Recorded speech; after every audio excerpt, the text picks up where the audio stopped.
kita akan sama-sama belajar ya terkait dengan sirah sahabat Nabi Shallallahu Alaihi Wasallam.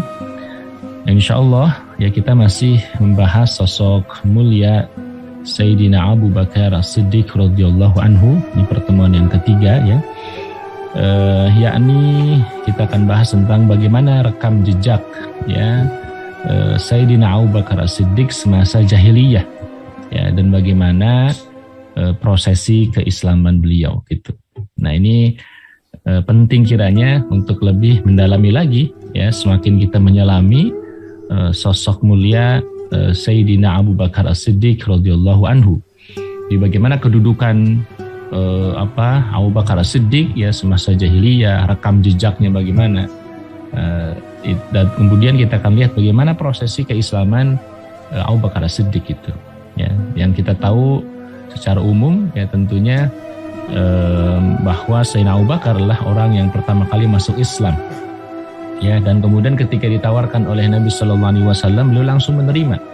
Nah pertanyaannya apa yang mendasari Sayyidina Abu Bakar As-Siddiq itu ketika ditawarkan Islam langsung menerima? Apakah maklumat tentang Islam, apakah maklumat tentang Nabi ya itu baru didapatkan pada saat itu, atau beliau dapatkan jauh sebelum itu gitu. Nah ini insyaallah akan kita bahas ya bersama-sama. Terus kalian dirahmati Allah Subhanahu wa taala. Nah kita akan lihat dulu ya, sebelum kita gambarkan tentang rekam jejak Abu Bakar As-Siddiq. Kita tahu di masyarakat Quraisy itu ya, kepemimpinan Quraisy itu dilakukan secara semacam kolektif kolegial gitu. Maka di Mekah itu memang berbeda ya dengan wilayah-wilayah yang lain, yang kemudian misalnya masyarakatnya dipimpin oleh seorang raja misalnya. Ya Quraisy tidak. Nah, jadi tidak ada yang disebut dengan raja sentral itu di Quraisy itu nggak ada gitu. Kepemimpinan masyarakat, pengaturan masyarakat itu dikelola secara kolektif ya, kolegial istilahnya begitu. Beda misalnya di beberapa tempat yang ada seorang raja, seorang kaisar gitu ya, yang dia sebagai pemimpin sentral di wilayah tersebut gitu. Nah di masyarakat Quraisy khususnya di Mekah itu tidak ada yang disebut dengan pemimpin sentral, itu tidak ada gitu. Nah kepemimpinan atau pengelolaan masyarakat di Quraisy itu dikelola secara bersama oleh suku-suku kecil yang ada di Quraisy itu sendiri. Nah, pada masa jahiliyah Sayyidina Abu Bakar As-Siddiq termasuk salah satu tokoh Quraisy yang terkemuka, terhormat ya, sebagai salah seorang tokoh di antara, kalau tidak salah sekitar 9 orang gitu. Jadi pemimpin di Quraisy itu kira-kira ya mewakili suku-suku yang ada di sana itu sekitar 9 suku gitu ya, 9 suku. Nah, di antaranya misalnya dari Bani Hashim kita mengenal ada Abbas ibn Abdul Muttalib. Nah, jadi Abbas paman Nabi Shallallahu Alaihi Wasallam bin Abdul Muttalib ya, itu salah satu pemimpin ya setelah Abu Thalib wafat, maka kemudian kepemimpinan digantikan oleh Abbas bin Abdul Muttalib. Itu mewakili dari Bani Hashim ya. Ini klannya Nabi Shallallahu Alaihi Wasallam gitu ya. Yang kedua dari Bani Umayyah ada Abu Sufyan gitu. Jadi mewakili ya. Ada dari Bani Hashim Abbas bin Abdul Muttalib. Ya, dari Bani Umayyah itu ada Abu Sufyan ya bin Harb ya. Dari Bani Naufal ada orang bernama Al-Harith ibn Amir. Ya, dari Bani Asad ada Uthman ibn Talhah. Nah, dari Bani Abu Bakar As-Siddiq dari Bani Ta'im itu ada Abu Bakar As-Siddiq radhiyallahu anhu gitu. Nah, itu yang berikutnya ada dari Bani Makhzum. Ya, ini juga di antara kalannya Abu Jahal gitu ya. Setelah kemudian Abu Jahal itu kemudian tewas gitu ya pada perang Badar. Nah, Khalid ibn Walid yang kemudian menjadi pemimpin ya dari Bani Makhzum. Ya, ada juga dari Bani Adi Umar ibn Khattab radhiyallahu anhu. Ya, ada dari Bani Jum'ah itu ada Sofwan bin Umayyah. dan dari Bani Sahm ada Al-Harith ibn Qais. Nah, jadi mereka ini adalah semacam pemimpin Quraisy gitu. Nah, sehingga ketika ada memutuskan sesuatu, apalagi perkara yang besar, ya suku-suku ya dari berbagai macam qabilah ini dikumpulkan gitu. Ya, biasanya mereka kumpul rapat di Darun Nadwah. Nah, ini tempat nongkrongnya, tempat kumpulnya orang-orang Quraisy gitu.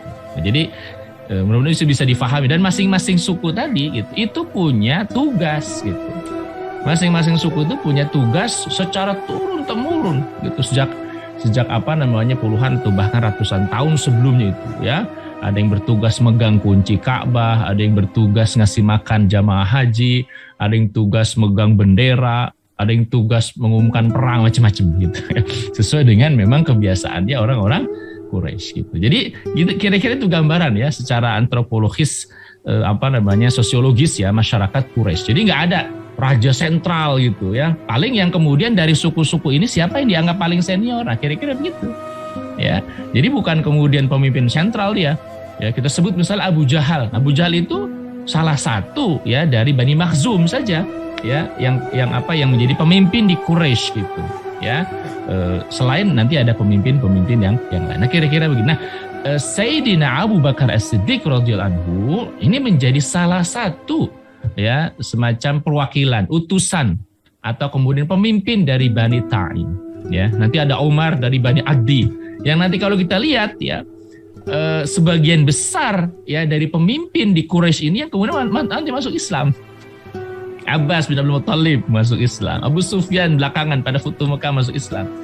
Ya Al-Harith, ya Uthman ibn Talhah, ya nanti ada yang mati dalam keadaan kafir ya beberapa orang. Tapi sebagian besar itu kemudian mereka memeluk Islam, gitu ya.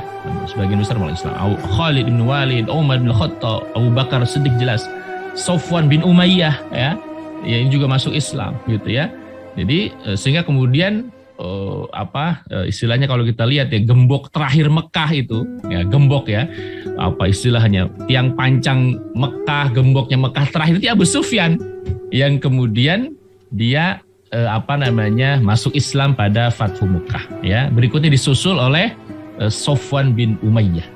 Gitu ya. Sofwan juga berikutnya setelah itu masuk Islam. Nah, sudah selesai setelah itu ya, maka kemudian Mekah ya Quraisy betul-betul dikuasai oleh kaum muslim. Nah, sekarang kita lihat satu-satu ya. Jadi supaya kita mengenal juga ya siapa masing-masing dari orang-orang ini secara sekilas begitu ya, supaya tergambarkan oh inilah pemimpin Quraisy gitu ya, pada masanya yang mewakili masing-masing qabilah. Ya, yang mewakili masing-masing qabilah. Yang pertama Abbas ibn Abdul Muttalib. Nah, apa tugas dari Bani Hashim ya? Apa tugas Abbas bin Abdul Muttalib dan mewakili secara umum Bani Hashim ya?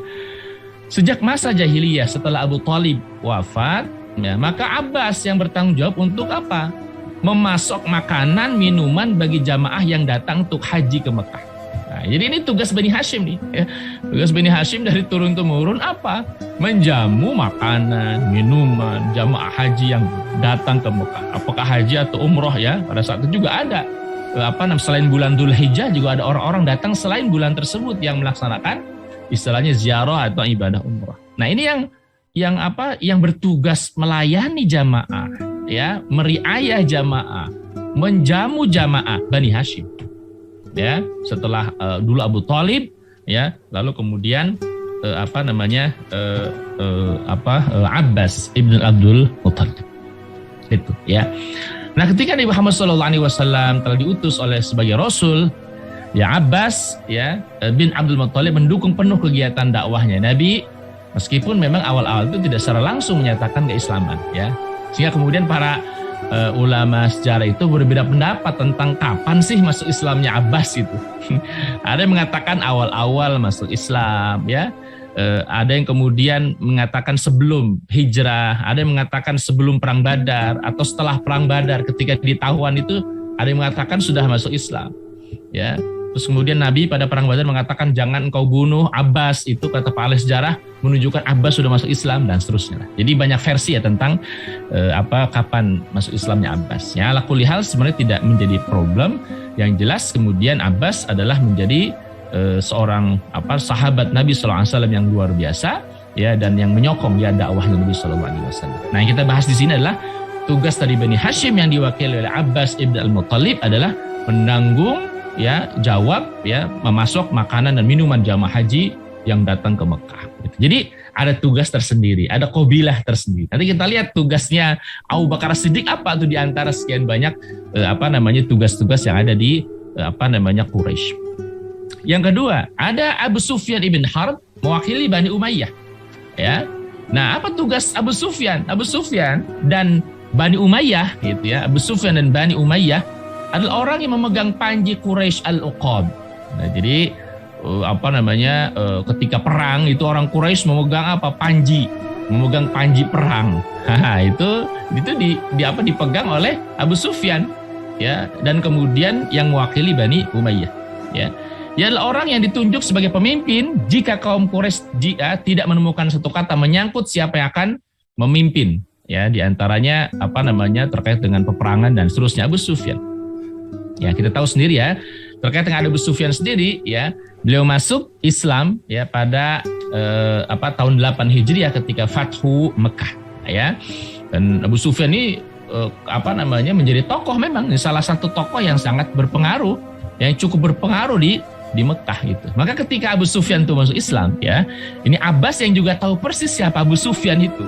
Abu Sufyan itu kemudian orang yang suka suka penghormatan gitu ya, manusiawi memang, karena salah seorang tokoh ya yang mewakili Bani Umayyah pada saat itu. Maka Abbas menyarankan kepada Nabi SAW, ya Rasulullah, Abu Sufyan orang yang suka kebanggaan, gitu. Orang yang suka diagung-agungkan, diangkat gitu. Ya karena kasih dia sesuatu gitu. Maksud Abbas Ibn Abdul Muttalib bukan kasih uang, bukan, tapi kasih dia posisi kedudukan.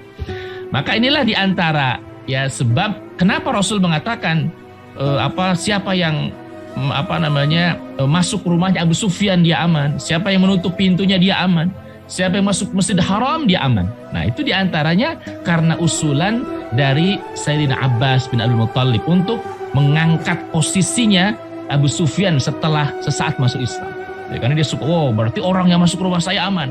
Jadi rumahnya Abu Sufyan disejajarkan dengan Mekah ya, dengan Ka'bah ya, sehingga orang yang masuk ke dalam masjid dia aman gitu. Nah, itu diantara cara Nabi ya mengangkat Abu Sufyan sesaat setelah dia masuk Islam. Karena Abu Sufyan sebagai seorang pemimpin ya, dia juga senang ya untuk kemudian diangkat lah, kira-kira begitu, dimuliakan. Itu yang kedua ya. Jadi dari Bani Umayyah ya, kemudian ada Abu Sufyan. Berikutnya ada Utsman ibn Tolhah bin Zam'ah bin Aswad dari Bani Asad ya. Nah, dia adalah pemegang kuncinya Ka'bah. Jadi ada juga ya qabilah yang bertugas megang kunci Ka'bah gitu. Selain dia juga selalu dimintai pendapat, pandangan, pertimbangan ya.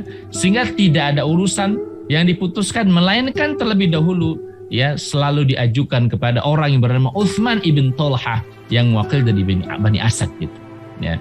Jadi istilahnya kalau dia setuju maka laksanakan ya, kalau nggak setuju ya kemudian sudah tidak dilakukan gitu.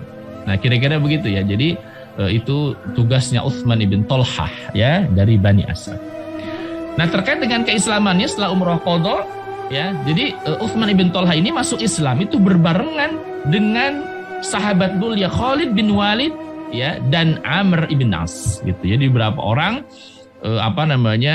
jadi setelah umrah qadha, umrah pengganti ya, setelah kemudian sebelumnya Rasul gagal umrah ya pada tahun 6 Hijriah, lalu kemudian pada tahun 7 Hijriah umrah, lalu kemudian ada saudaranya Khalid yaitu mencari-cari mana Khalid sampai menuliskan surat kira-kira yang mengajaklah, merayu Rasul, menanyakanmu ya Khalid ya bagaimana kabarmu dan seterusnya. Akhirnya Khalid itu tersentuh juga hatinya ketika nama dia disebut oleh Rasul Shallallahu Alaihi Wasallam. Orang sekelas Khalid kok nggak masuk Islam? Kira-kira gitu. Orang sepinter Khalid kok nggak masuk Islam? Orang secerdas Khalid kok nggak masuk Islam? Akhirnya Khalid ya luluh juga hatinya tuh, diajak masuk Islam ya karena oleh saudaranya. Akhirnya Khalid memutuskan untuk berangkat ke Madinah menemui Rasulullah SAW. Nah, di tengah jalan ketemu Amr ibn As dan Uthman bin Tolhah. Ya, dua orang ini orang hebatnya, pemuda hebatnya Mekah. Ya, pemuda hebatnya Mekah. Maka ketika mereka datang ke Madinah, ya, dari kejauhan kemudian terlihat ya ada Khalid, ada Amr ibn As, ya, ada Uthman ibn Tolhah. Ya, maka apa kata Nabi SAW kepada para sahabat, sungguh Mekah telah melepas jantung hatinya kepada kita. Ini Masya Allah, ini jadi ketiga orang itu ya, Uthman bin Tolhah yang dari Bani Asad, lalu kemudian Khalid ibn Walid, dan kemudian Amr ibn As dikatakan sebagai jantung-jantungnya Mekah. Sehingga ketika mereka masuk ke Mekah, ya, hendak menyatakan masuk Islam, Rasul itu bahagianya luar biasa, gitu ya. Itu karena tokoh ini ya, Uthman ibn Tolhah. Yang berikut yang keempat, nah Abu Bakar As-Siddiq radhiyallahu anhu dari Bani Taim, ya. Abu Bakar lah, apa tugas Abu Bakar pada masa jahiliyah? Pada masa jahiliyah sebelum Islam. Orang yang memegang jabatan mengurusi al-ashnaq, yakni diat dan denda. Nah, gitu ya. Jadi ini juga biasa ya. Jadi misalnya ketika ada satu suku yang salah seorang yang kemudian misalnya melakukan kesalahan membunuh orang lain sehingga diatnya itu sekian ratus ekor unta. Nah, maka tugas dari Sayyidina Abu Bakar As-Siddiq itulah yang mengkoordinir ya beban ya diat dan dendanya. Jadi tidak dipikul oleh orang tersebut saja ya, tapi kemudian dipikul oleh semuanya. Nah, gitu ya. Jika ia mengambil alih suatu beban tanggungan diat atau denda, lalu ia meminta bantuan kepada Quraisy untuk ikut menanggungnya, maka mereka mempercayainya dan meluluskan pengambil alihan itu. Gitu. Jadi misal ya, ada seorang nih dari suku Bani Naufal yang membunuh ya maka mereka tuh rerewangan orang Quraisy itu, dan yang kemudian memegang tanggung jawab itu adalah Abu Bakar As-Siddiq radhiyallahu anhu dari Bani Taim, gitu ya. Nah, kira-kira itu ya tugas dari Abu Bakar As-Siddiq. Nah, kita tahu Abu Bakar As-Siddiq adalah diantara orang pertama ya laki-laki dewasa yang memeluk Islam. Nanti kita kisahkan bagaimana masuk Islamnya Sayyidina Abu Bakar As-Siddiq radhiyallahu anhu. Berikutnya ada Al-Harith ibn Amir dari Bani Naufal. Ini pemimpin Quraisy itu diantaranya. Jadi mewakili Bani Naufal siapa? Al-Harith ibn Amir. yakni orang yang memegang jabatan ar-rifadah, yakni mengumpulkan iuran dari kaum Quraisy untuk selanjutnya digunakan untuk apa? Membantu orang-orang yang tidak punya bekal. Ini luar biasa sebenarnya. Orang-orang Quraisy itu orang-orang yang dasarnya orang terhormat gitu. Orang-orang yang mulia gitu sebenarnya gitu. Kalau kemudian tidak mereka menyembah berhala, dan sejatinya mereka itu orang yang punya kemuliaan. Bayangkan ya, menjamu jamaah haji. Ya, makanannya, minumannya kan luar biasa. Dan kemudian apa di sini tugas dari Al-Harith bin Amir ya, jadi di antara tugasnya mengumpulkan iuran dari kaum Quraisy yang digunakan untuk membantu orang yang nggak punya bekal, bayangin. Jadi sistem sosial seperti itu sudah terjadi di Quraisy gitu, ya. Dan Al-Harith ini ya, dia tewas ya dalam keadaan kafir oleh Khubayb bin Adi dalam perang Badar. Nah, jadi ini satu ya di antara sekian banyak orang pimpinan qabilah yang dia mati dalam keadaan kafir. Al-Harith ibn Amir. Jadi ketika Khalid ibn Walid dari Bani Makhzum, ya, ini disebut biasanya disebut kalau dari Bani Makhzum di belakangnya Al-Makhzumi. Nah, dia satu klan nih, satu suku dengan Abu Jahal. Abu Jahal juga Al-Makhzumi, ya. Adalah orang yang memegang jabatan mengurusi Qubbah, ya, Al-Qubbah dan Al-Ainnah. Al-Qubbah itu apa? Tenda yang mereka dirikan sebagai tempat mengumpulkan berbagai perbekalan untuk menyiapkan pasukan. Nah, jadi kalau mereka mau berangkat perang, ya, ini tendanya, keperluan segala macam itu diurus oleh Khalid bin Walid, ya, atau kemudian mewakili Bani Makhzum. Dan Al-Ainnah adalah tali kendali yang digunakan untuk kuda kaum Quraisy dalam pertempuran, gitu ya. Jadi istilah kita mungkin yang mengumpulkan logistik, ya, yang menyiapkan logistik perang, ya, ini dari Bani Makhzum, ya, yang pada saat itu setelah Abu Jahal tewas, ya, diteruskan oleh Khalid ibn Walid. Nah, berikutnya yang ketujuh, dan kita tahu ya Khalid bin Walid itu masuk Islam bersama dengan 3 orang jantung-jantungnya Mekah, Amr bin As dan Utsman ibn Tolhah. Berikutnya ada Umar ibn Khattab radhiyallahu anhu. Ya, jadi Umar ini salah satu pimpinan Quraisy juga gitu. Ya. Jadi orang yang punya jabatan penting ya. Umar adalah orang yang megang jabatan mengurusi masalah as-sifarah. Ya, as-sifarah itu apa? Pendelegasian, duta, utusan untuk melakukan negosiasi, pembicaraan, ya, apalagi misalnya ketika terjadi konflik ya di semasa jahiliyah itu Umar ya yang punya tugas sebagai delegasi Quraisy gitu. Umar sendiri masuk Islam pada tahun ke-6 kenabian, tepatnya 3 hari setelah paman Nabi Hamzah bin Abdul Muttalib masuk Islam. Ini yang ke-7 ya. Jadi sebagian besar ini sebenarnya nanti adalah orang-orang Islam, sahabat Nabi yang luar biasa, pemimpin-pemimpinnya Quraisy gitu. Yang ke-8 Safwan bin Umayyah dari Bani Jumah. Ya, ini. Apa tugas Safwan bin Umayyah? Ya. Ini Safwan bin Umayyah itu anaknya dari Umayyah bin Khalaf. Ya, nanti kita sendiri lihat. Jadi apa tugasnya Safwan bin Umayyah? Tugasnya mengurusi masalah al-azlam. Al-azlam itu ya semacam wal azlamu rijsun min amil syaitan, kira-kira begitu. Jadi mengurusi pengundian nasib. Jadi begini ya. Ketika orang-orang Quraisy itu mau melakukan sesuatu, karena mereka itu masih tentu menganut khurafat gitu ya. Jadi ketika mereka mau melakukan sesuatu itu biasanya diundi dulu. Ya, ada undian ya. Kita sebut dulu sering disebut misalnya mengundi dengan anak panah gitu. Ya.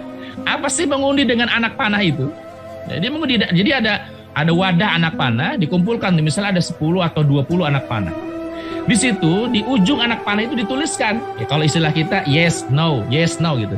Ada anak panah 1 ditulis yes, anak panah yang kedua no, anak panah ketiga yes, 4 no gitu kira-kira. Yes no kira-kira gitu. Nah nanti diacak tuh. Kalau mereka misalnya kita berangkatnya nih, kita lawan nggak nih, kita perang nggak, nah ini diundi itu. Diambil salah satunya, diangkat. Yes, berarti berangkat gitu. Kalau kemudian pas diambil tuh anak panahnya bacaannya no, ya tidak, ya berarti nggak berangkat. Nah itu kira-kira mengundi dengan anak panah itu begitu, ya.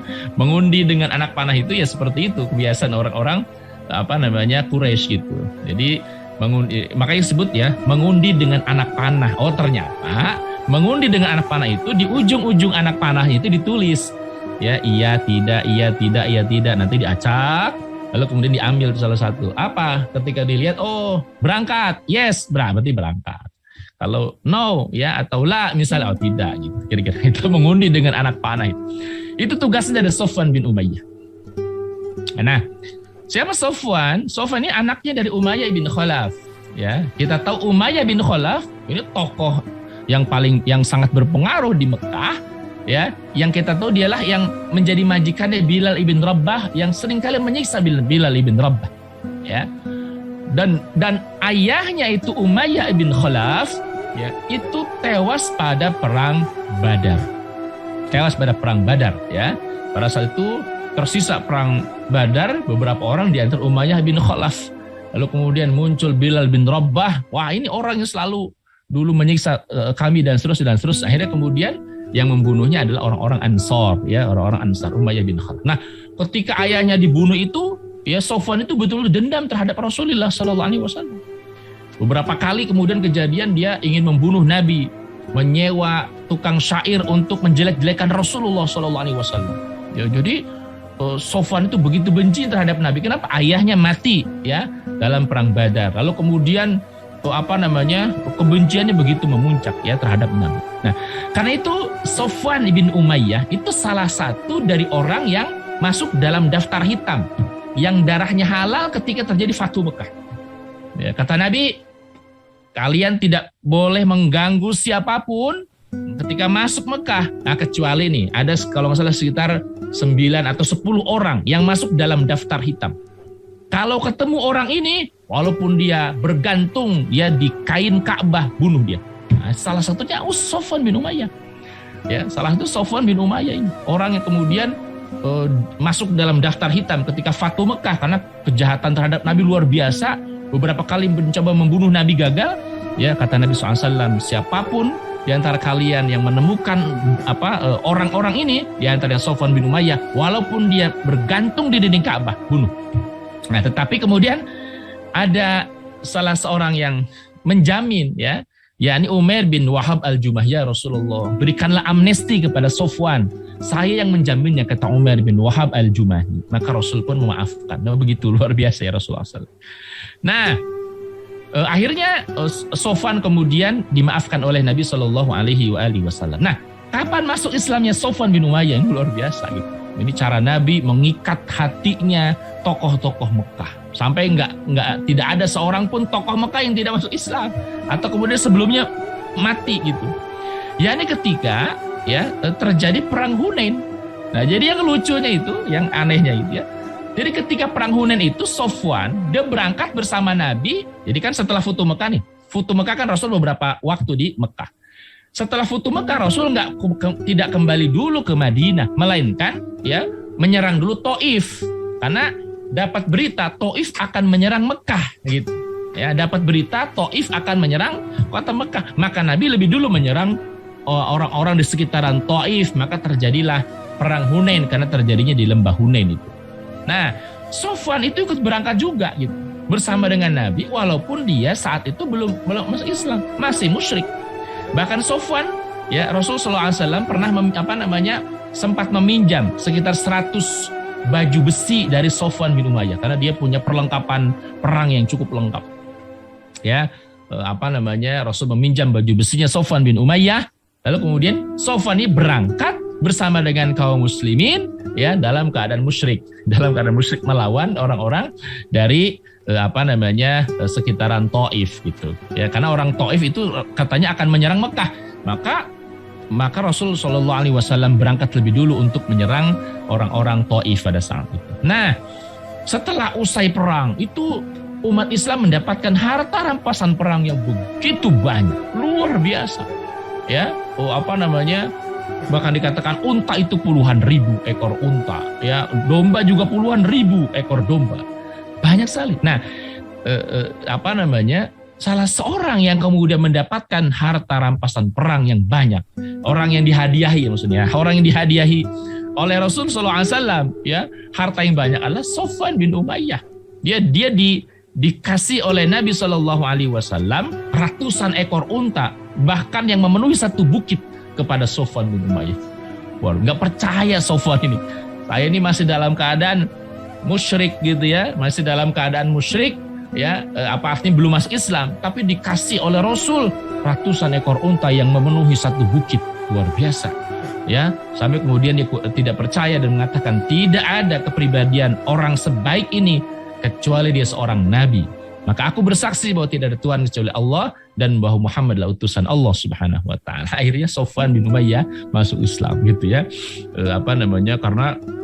Karena kasih sayang Nabi Shallallahu Alaihi Wasallam yang luar biasa ya, perhatian Nabi kepada Sofwan bin Umayyah sehingga luluh tuh hatinya Sofwan bin Umayyah gitu. Ya, luluh hatinya Sofwan bin Umayyah gitu.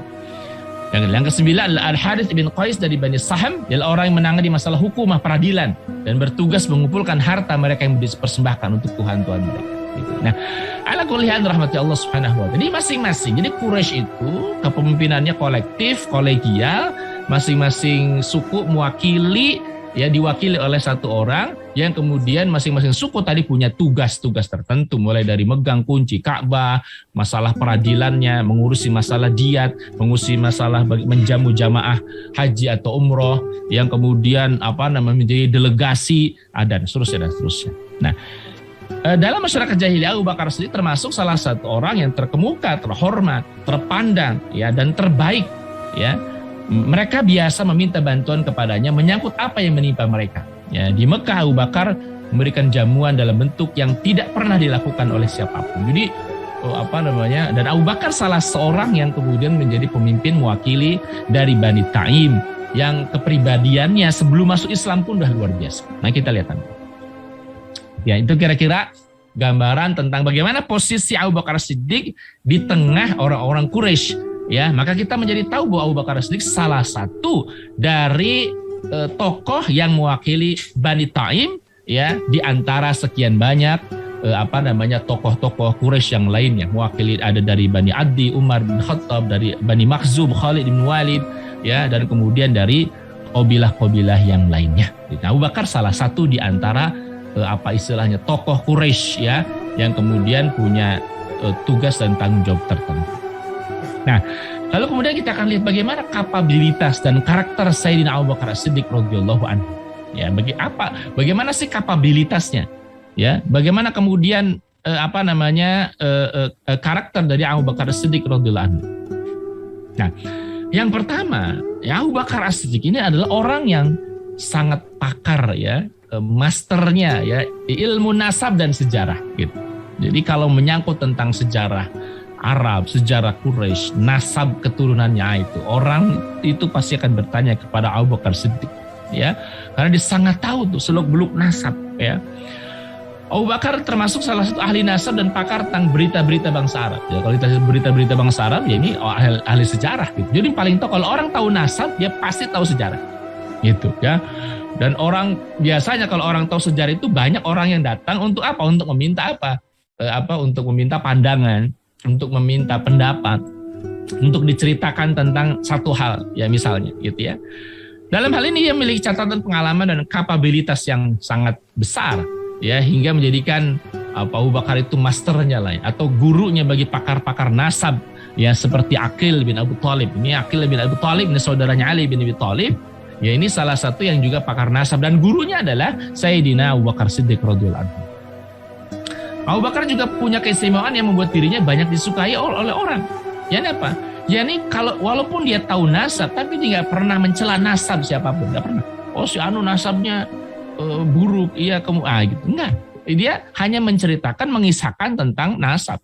Ya, dia tidak pernah misalnya menilai nasab seseorang dengan nasab dengan sebutan yang buruk. Karena itu Abu Bakar harus disukai gitu loh, oleh banyak orang gitu. Ya, dia tidak suka menyebutkan aib, ya, cacat, kekurangan, kejelekan orang. Abu Bakar nggak pernah. Ya, walaupun dia tahu tuh jalur nasab, walaupun Abu Bakar tahu ini ada cacat, ada celah, ada aib, ada kekurangan, tapi Abu Bakar nggak pernah ceritakan itu. Gitu. Ya, sehingga kemudian dia banyak disukai oleh orang, gitu ya, banyak sekali disukai oleh orang. Gitu. Dan Abu Bakar adalah orang yang paling ahli dalam dan paham tentang nasab. Ya, nasab Quraisy ya berikut baik buruknya. Bahkan dalam hal ini Aisyah radhiyallahu anha beliau meriwayatkan bahwasanya Rasulullah SAW bersabda, sungguh Abu Bakarlah orang Quraisy yang paling ahli dan paling paham tentang nasab Quraisy, gitu, yang paling paham sampai kemudian cabang-cabangnya nasab ya orang Quraisy ya ini Abu Bakar Siddiq radhiyallahu anhu ya, orang yang sangat paham nasab dan paham sejarah gitu. Sehingga kita tahu ya orang yang paham sejarah begitu itu biasanya kan orang yang yang pengetahuannya luas gitu. Nah, sehingga orang tuh sering datang kepada Abu Bakar Siddiq untuk diceritakan, dikisahkan. Dan orang biasa kalau dikisahkan sesuatu dari Abu Bakar Siddiq itu menyimaknya itu dengan luar biasa gitu. Karena dia jadi tahu, oh ternyata bapaknya si fulan ini, kerjaannya ini, atau kemudian oh ternyata yang melakukan ini dulu ini gitu. Jadi orang tuh tertarik gitu ya. Pada masa itu luar biasa ya. Kalau sekarang misalnya kalau kita ingin mendengar sesuatu bisa cek YouTube atau kemudian baca buku segala macam gitu ya. Kalau dulu ketika belum ada buku, ketika belum ada teknologi seperti sekarang, orang seperti Abu Bakar itu adalah orang yang orang yang langka gitu ya, orang yang langka ya. Maka ketika dia berkisah itu banyak orang yang mendengarkan. Abu Bakar Siddiq itu yang pertama, dia ahli nasab, pakar nasab dan sejarah ya. Yang kedua ya, jangan lupa bahwa Abu Bakar juga adalah seorang saudagar ya, seorang saudagar ya. Dan sebagaimana kemudian kebanyakan orang-orang Quraisy gitu ya. Dan yang kita tahu ya, orang Quraisy yang kemudian memulai perdagangan ya antar negara pada musim dingin dan musim panas adalah Hashim ya, oleh kakek buyutnya Rasulullah SAW yang bernama Hashim ya. Jadi Hashim lah kemudian yang memulai tradisi berdagang ya. Ini walaupun beda pendapat ya, tapi kemudian ada mengatakan di antaranya adalah Hashim ya, yang kemudian memulai jalur perdagangan di musim panas dan di musim dingin. Itu ya. Itu diabadikan Allah dalam Al-Qur'an surah Quraisy. A'udzubillahi minasyaitonirrajim. Li'ilafi Quraisy ya. Ilafihim rihlatasyita'i was-shaif. Nah, itu ayat itu menggambarkan tentang kebiasaannya orang-orang Quraisy gitu. Yang kemudian diantaranya dimulai ya oleh kakek buyutnya Nabi Shallallahu Alaihi Wasallam, sehingga kemudian orang-orang Arab pada saat itu, maksudnya Mekah ya, itu menjadi orang yang mengharuskan diri dia harus paham berdagang. Ya, dari Mekah misalnya dia bawa komoditi apa, kulit hewan, lalu kemudian produk-produk susu turunannya, ada misalnya mentega, minyak samin, ya, dan seterusnya ya, produk-produk asli Mekah itu kemudian dibawa kemana? Dibawa ke negeri-negeri tertentu, kadang ke Syam, Gaza, ya, kemudian ke Yaman, ada Habasyah dan seterusnya gitu. Ketika musim panas mereka berangkatnya kemana? Ketika musim panas orang-orang Quraisy itu berangkatnya ke daerah, ke arah utara, ya, ke arah Syam, Palestina, di situ ada Suriah, di situ ada Gaza, bahkan ya sampai ke Gaza. Jadi Gaza itu juga menjadi daerah wilayah yang menjadi favoritnya orang-orang Quraisy untuk berjualan. Dari sini bawa produk-produk ya, seperti yang saya bilang tadi, ada bahan-bahan kulit ya, lalu kemudian produk susu, turunan dari susu ya, apakah kemudian nanti ada menteganya atau kemudian minyak samin dan seterusnya gitu ya, dibawalah ke daerah tersebut gitu ya. Di sana dijual. Setelah kemudian dijual ya, mereka bawa lagi produk sana ya, ada kemudian anggur ya, lalu kemudian buah-buahan ya, dan kemudian produk-produk dari daerah tersebut gitu. Jadi ketika musim panas mereka berangkat. Kenapa musim panas mereka berangkat ke wilayah utara seperti Suriah, lalu kemudian Palestina begitu ya, Gaza dan seterusnya? Karena kalau musim dingin orang-orang Quraisy nggak akan sanggup tuh ya berangkat ke wilayah yang sangat dingin. Ya kita tahu daerah sana ketika musim dingin itu dinginnya ekstrim ya, dingin sekali gitu. Saya pernah mengalami bahkan di musim semi ya, sudah berlalu tuh musim dingin ya, itu dinginnya luar biasa gitu. Nah, karena itu musim panas lah mereka berangkat ke sana gitu. Situasinya cuacanya tidak begitu panas gitu. Tidak begitu dingin. Nah, sementara ketika musim dingin mereka datang ke wilayah-wilayah yang letak geografisnya itu atau cuacanya, iklimnya nggak jauh beda dengan Mekah. Mana saja itu? Yaman, lalu kemudian wilayah Afrika, ke Mesir, gitu ya. Mereka dagang ke wilayah tersebut. Ya, kenapa? Karena cuacanya, iklimnya nggak jauh beda dengan Mekah. Sehingga kalaupun itu musim dingin, tidak begitu masalah bagi orang-orang Quraisy. Nah, Sayyidina Abu Bakar Siddiq itu salah seorang di antara saudagar itu. Gitu. Nah, kita tahu kalau saudagar itu pasti pergaulannya luas, Ya, berangkat ke Busra di negeri Syam untuk berniaga. Ya, dan kemudian terbiasa malang melintang menjelajahi berbagai macam negeri yang ada, sehingga Abu Bakar itu sangat dikenal bukan hanya oleh orang Mekah tapi oleh orang-orang di luar Mekah. Itu karena saya kisahkan ya bagaimana kemudian Abu Bakar itu ternyata dikenal baik oleh orang yang jarak perjalanannya 5 hari 5 malam dari Mekah ya, Ibnu Ad-Daghinnah gitu ya. Nah, nanti kita kisahkan. Dikenal baik ternyata Abu Bakar sendiri karena diantaranya karena profesi saudagar itu yang mengharuskan Abu Bakar tidak selalu harus ada di Mekah, yang mengharuskan dia pergi ke Syam, ke Yaman, kemana-mana, sehingga pergaulan itu sangat luas gitu. Ya, dan dia pun semasa jahiliyah ya termasuk orang yang dikenal sangat dermawan, gitu ya, sangat dermawan. Yang kedua, yang ketiga, Abu Bakar ini ya, kalau kita lihat rekam jejaknya, orang yang sangat familiar itu mudah dikenal. Ya, mudah dikenal, mudah mengenali dan mudah akrab gitu ya. Kepribadian menarik, bersahabat dan disukai banyak orang, Abu Bakar ya. Ibnu Ishaq ya dalam Asy-Sirah menuturkan bahwa orang yang sangat menyukai Abu Bakar Siddiq itu banyak sekali orang yang senang kepada Abu Bakar Siddiq ya. Bahkan mereka mengakui bahwa ialah sosok yang punya keutamaan yang agung dan akhlak yang mulia. Ya, orang-orang itu banyak yang datang kepada Abu Bakar. Ya, ketika dia datang bersama dengan Abu Bakar itu mereka merasa nyaman, akrab dan serg gitu. Jadi istilah kita manis budi gitu ya. Orangnya kalau diajak bersahabat menyenangkan ya. Sehingga orang-orang ada di sisi Abu Bakar itu pasti senang gitu. Karena karena kepribadian Abu Bakar gitu ya. Dengannya karena pengetahuannya, perniagaannya, sikapnya familiar dan bersahabat gitu ya. Jadi ditambah lagi karena Abu Bakar pengetahuannya luas, pengalamannya banyak gitu ya, sehingga orang senang ya bersahabat dengan Abu Bakar Siddiq radhiyallahu anhu. Nah, terus kalian yang dirahmati Allah Subhanahu wa taala. Nah, pernah satu saat, nah ini yang saya ingin kisahkan tadi. Ini ketika Abu Bakar dan para sahabat hendak hijrah dari Mekah ke Habasyah. Ini sebelum hijrah ke Madinah ya.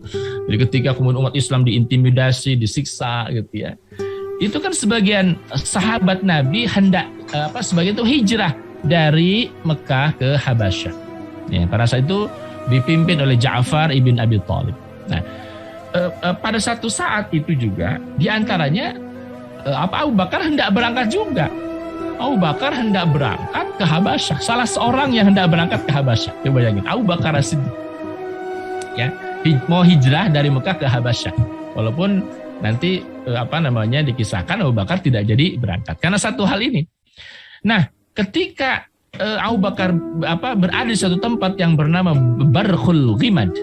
Nah, yang jaraknya 5 hari perjalanan dari Mekah. Nah, coba kira-kira antum bayangin ya. Kalau orang jalan 5 hari ya dari satu tempat ke tempat yang lain 5 hari ya, itu kira-kira negeri udah jauh atau belum? Sudah jauh itu. Ya, apalagi misalnya pakai kendaraan ya, unta misalnya gitu ya. Itu 5 hari perjalanan itu jarak yang sangat jauh. Tapi antum lihat gitu, ternyata Abu Bakar dikenal oleh orang yang ada di wilayah tersebut gitu. Nah, tersebutlah orang yang bernama Ibnu Ad-Daghinnah, pemimpin kabilah Qurrah. Ya. Jadi pemimpin kabilah Qurrah tadi menemui ya Abu Bakar As-Siddiq radhiyallahu anhu ya ketika kemudian dia Abu Bakar itu kemudian melihat ya ada rombongan, Ibnu Ad-Daghinnah melihat satu rombongan. Nah, ternyata di rombongan itu ada Abu Bakar As-Siddiq. Ya, ada Abu Bakar As-Siddiq. Ketika ditanya, "Ya Abu Bakar, ya, engkau mau ke mana gitu? Engkau mau ke mana?" Ya, kata Abu Bakar mau hijrah. Ke mana? Ke Habasyah. Kenapa? Ya, kami banyak disiksa, diintimidasi ya, ini itu dan seterusnya lah kira-kira begitu. Ya, oleh siapa? Oleh tokoh-tokoh Quraisy gitu. Nah, apa ungkapan dari Ibnu Ad-Daghinnah ya kepada Sayyidina Abu Bakar As-Siddiq radhiyallahu anhu? Ya, apa kata beliau? Dia katakan, engkau seperti orang seperti engkau ini gak layak pergi atau terusir dari kampung halaman. Karena engkau sering bantu orang yang membutuhkan. Engkau adalah orang yang senang menyambung silaturahim, menanggung orang yang membutuhkan, orang yang menghormati tamu, menolong kebenaran di mana saja sumbernya. Ya, kata Ibnu Ad-Daghinnah. Lalu kemudian kata Ibnu Ad-Daghinnah menjamin secara personal ya bahwa Abu Bakar As-Siddiq itu menjadi jaminannya dari ya Ibnu Ad-Daghinnah gitu. Sehingga kemudian dia terbebas dari sisaannya orang-orang Quraisy. Karena Ibnu Ad-Daghinnah salah satu tokoh yang sangat berpengaruh ya dari Bani Qurrah terhadap Quraisy gitu. Nah, salah satu yang dijamin oleh Ibnu Ad-Daghinnah adalah Abu Bakar Siddiq radhiyallahu anhu. Kata Ibnu Ad-Daghinnah, engkau ini gak layak ya Abu Bakar, terusir dari kampungmu sendiri. Kenapa? Ya, bagaimana bisa engkau bisa terusir? Ya, padahal engkau sering bantu orang. Ya, orang senang nyambung silaturahim, orang yang suka menanggung kebutuhan orang lain, orang yang suka menghormati tamu. Ya, artinya adalah Ibnu Ad-Daghinnah pun menjadi orang yang kira-kira dalam tanda petik mendapatkan manfaat dari persahabatannya dengan Abu Bakar Siddiq. Jadi tahu ya. Jadi artinya Ibnu Ad-Daghinnah itu mendekat dengan Abu Bakar Siddiq dan memang ya seringkali diperlakukan baik oleh Abu Bakar Siddiq gitu loh. Ya, sehingga Ibnu Ad-Daghinnah dijamin ya Abu Bakar Siddiq dijamin oleh Ibnu Ad-Daghinnah sehingga kemudian dia tidak diganggu ya diintimidasi oleh orang musyrikin Quraisy gitu.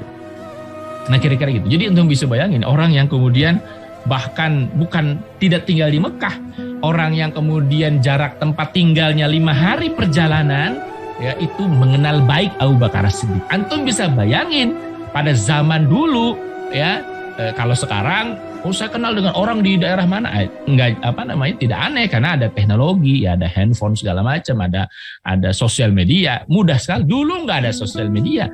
Tapi Abu Bakar As-Siddiq dikenal baik oleh orang yang jaraknya saja jauh dari kota Mekah, ya.